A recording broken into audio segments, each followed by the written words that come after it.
Purple belt basics review for knife hand, square block, spear hand combination.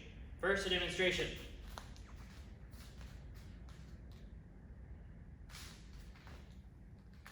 Kill! Kill! Kill! Kill!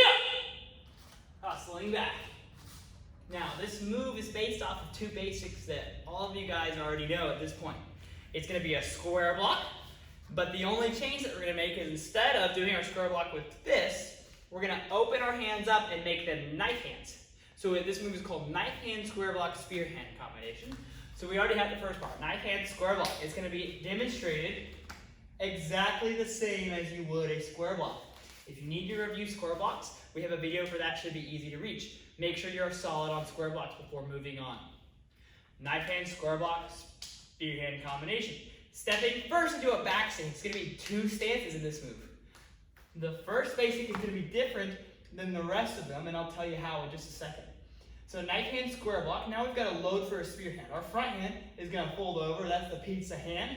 The hand is up by our head. Is going to come to our side, and our ribs pull back nice and tight, and that's going to be the hand that we're going to be spearhanding with. So the front hand, as we step into a front stance, is going to fold, and then the hand on our ribs pushes forward to spearhand to our opponent's solar plexus.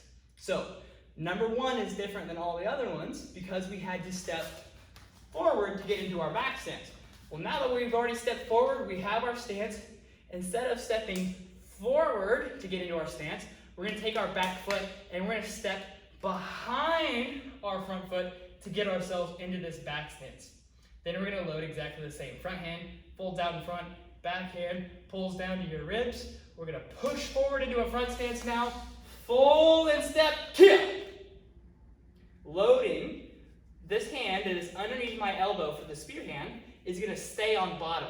So one thing that can help is keeping them connected and one hand on top of the other as you bring it to your back hip. And that'll ensure that you have the correct hand on top and bottom.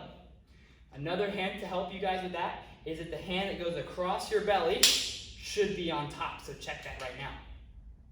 For number three, we're taking our back foot and we're going to step into our back stance.